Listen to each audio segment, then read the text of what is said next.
Penentangan di antara golongan yang benar dengan golongan yang salah sentiasa terjadi sehingga hari kiamat. Dengan itu, pendokong kebenaran janganlah merasa jemu dan kecewa apabila menerima rintangan dan tentangan daripada pihak musuh. Mereka hendaklah lebih cergas menunaikan tanggungjawab. Lawan dengan musuh ni Ustaz sampai bila? Sampai hari kiamat. Sampai last kali sekalian, Nabi Isa turun untuk menentang Dajjal. Baru ni kita mengajak tajuk Dajjal. Kita lari tajuk sikit kan. Pasal malam ni poin tak banyak. Baru ni kita mengajak tajuk Dajjal.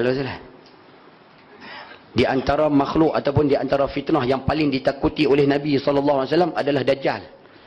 Sehingga baginda pesan kepada sahabat-sahabat, kalau Dajjal ni hidup pada zaman aku hidup, aku akan bantu kamu memerangi Dajjal.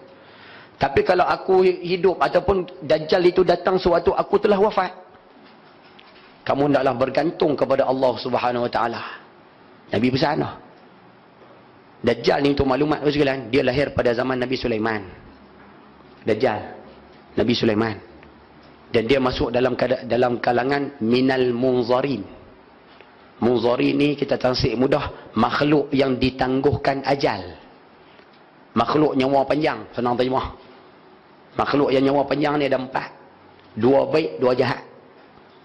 Yang baik Nabi Isa alaihi salam dengan Nabi Khidir alaihi salam. Dua tu baik. Yang jahat Ustaz, makhluk jahat, yang pertama syaitan. Yang kedua Dajjal. Minal munzarin, mereka dipanjangkan umur oleh Allah Subhanahu Wa Taala. Baik. Dajjal untuk maklumat dulu sekalian, kita duk faham selama ni mata dia buta sebelah, betul? Rupanya dalam hadis riwayat Imam Tabrani, ada 2 tanda. Tanda ni akan keluar selepas Dajjal mengaku dia Tuhan. Sebelum dia mengaku dia Tuhan, tanda ni belum lagi keluar. Ataupun tanda ni tak ada. Lepas dia keluar, baru ada. Lepas dia mengaku jadi Tuhan, baru ada. Yang pertama, mata buta sebelah. Ulama sebut, matanya buta sebelah kiri. Dan di dalam mata tersebut ada biji, macam biji kismis. Ni, ada dalam mata ni. Mata sebelah kanan dia, terkeluar ke depan. Kita nak panggil macam tersembul keluar tau.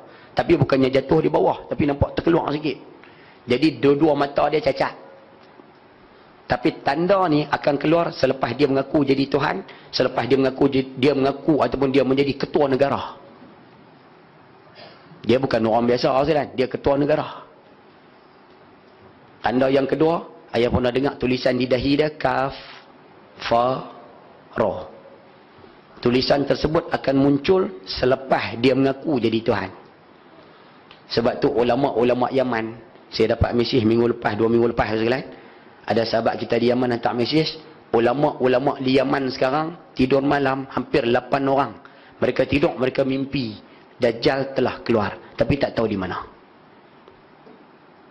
Ayah setuju tak setuju, terpulang wallahu alam. Tapi kita nak sebut, kalau kata dia keluar Rasulullah, Allahu Akbar. Kemungkinan Ustaz, boleh jadi satu kemungkinan. Sebab sebelum Dajjal keluar, ada riwayat mengatakan dunia kita akan kering 3 tahun. Akan kering 3 tahun. Sebelum Dajjal menzahirkan diri dia sebagai Tuhan dah. Sebelum Dajjal mengaku dia jadi Tuhan dah, dunia kita akan kering 3 tahun. Kering itu maksud dia Ustaz, kemarau. Tahun yang pertama, hujan cuma turun 2/3. Makna daripada setahun 360 hari, hujan cuma turun 240 hari. Tahun yang kedua, hujan akan turun 120 hari. Tahun yang ketiga, hujan tak turun langsung. Yang kita takut tu kan, tahun ni. Seolah-olah, wallahu alam lah, rasa-rasa macam tahun yang pertama daripada 3 tahun tu. Sebab tu kita boleh tengok hampir 4 bulan, hampir 3 bulan, banyak mana hujan turun tu kan. Hati kan, hati tu. Allahu Akbar. Ada satu hadis Nabi pernah sebut, kalau Dajjal keluar, Nabi pesan pada orang lelaki-lelaki, kalau boleh ikat bini dengan anak-anak di rumah. Sebab apa Ustaz? Sebab bini dengan anak-anak kita dia akan cepat terpengaruh dengan Dajjal dah. Dia turun bawa syurga. Anak bini kita kira nak terapa api. Kalau rasa susah nak faham Ustaz, apa maksud Dajjal ni? Mudah Ustaz. Dia buat offer yang cukup besar. Tak payah susah. Contoh Jasko. Jasko kan nak tutup, buat offer cukup besar. Berapa ramai dah anak kita pergi tu? Kah dalam ni pun pi juga agak macam mana? Menyenyet bakat pi saya. Kan Dajjal dia datang, dia offer syurga sekalian. Berkenjah bakat ikut. Dia skor buat offer ya, berkenjah bakat pi. Allahu Akbar. Nabi kata, ikat anak, ikat bini kamu. Lepas ni saya pun nak kena ikat dah bini-bini saya. Okay. Tunggu kan? Baik. Dajjal dia keluar Ustaz, ada riwayat sebut dia akan keluar di Syam, antara Syam dengan Iraq. Sebelah negara Arab lah. Dan dia akan bergerak ke seluruh muka bumi menaiki jet pejuang. Dia tak naik MH370. Okay. Dia naik jet pejuang. Jadi dia boleh pergi ke mana tempat atas muka bumi, melingkar Mekah, Madinah. Dua tempat dia tak boleh masuk. Ada malaikat yang menjaganya. Dalam hadis mengatakan, dia turun ke satu tempat New Zealand, dia akan offer, minta maaf, dia akan suruh rakyat tempat tersebut mengaku diri dia sebagai Tuhan. Suruh orang kawasan tersebut mengaku diri dia sebagai Tuhan. Bila pok-pok tu mengaku, dia akan bagi. Nak hujan bagi, nak mewah bagi, nak kaya bagi, nak gelanggang futsal bagi, nak apa semua bagi. Hadis sahih riwayat Imam Muslim sebut, dia pergi ke tempat yang kedua, dia mai ke Tati. Dia mari ke Tati New Zealand, orang-orang Tati semua marah ke dia. Semua tak mau pada Dajjal.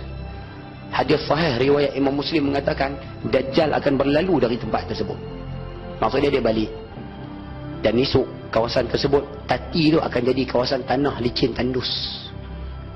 Tidak ada tumbuhan yang hidup di kawasan tersebut. Cuba bayang Tuan.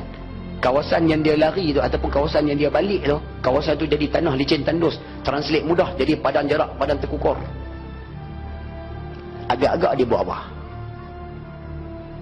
Dia jadi ketua negara. Dia memiliki semua kelengkapan dunia. Hatta dia memiliki kuasa nuklear. Agak-agak tempat yang bangkang dia buat apa Tuan? Dia bom. Sebab itu ayah-ayah kalau tengok gambar peperangan di Iraq, kita tengok cerita perang di Chechnya, kita tengok gambar perang di Rusia, gambar Allahumma salli ala Muhammad, ada ulama sebut gambar bangunan runtuh tu Tuan, gambaran itulah yang akan berlaku bila Dajjal datang. Tempat yang bangkang dia akan jadi macam tu lah.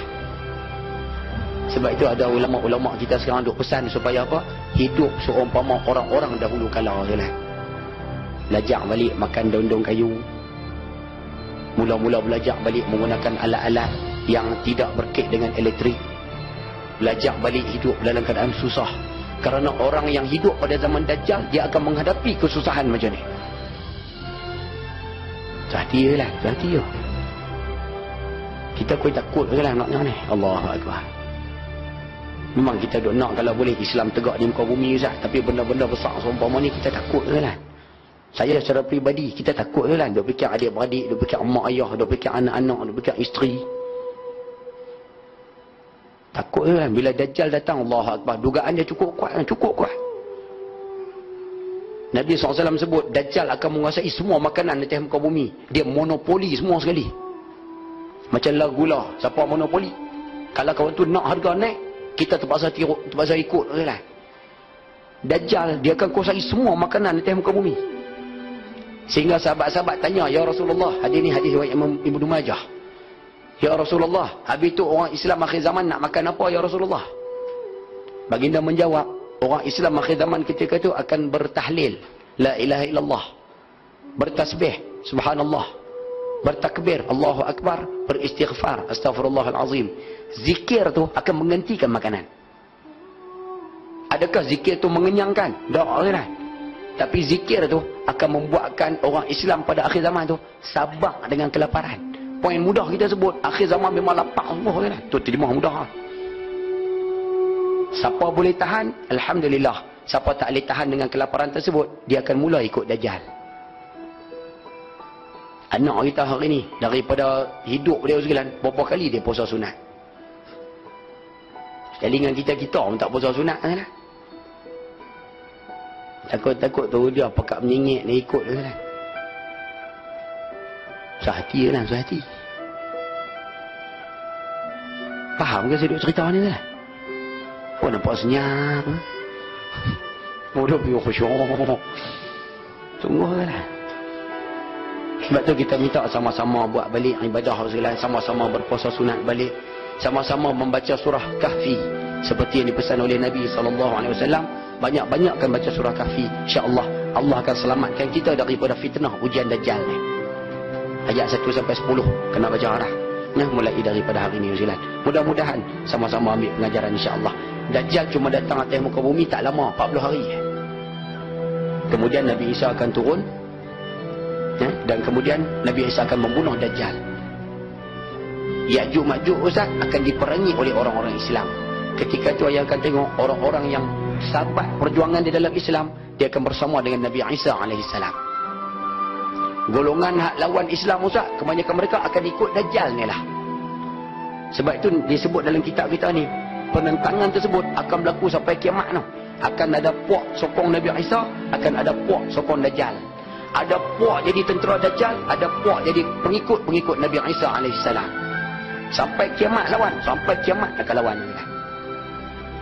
Sebab itu mudah-mudahan kita minta doa pada Allah, Allah masukkan kita di kalangan pengikut orang-orang yang memperjuangkan Islam ni. Jangan masukkan kita di kalangan pengikut Dajjal ni. Boleh faham cakap tu Ustaz? Clear? Baik.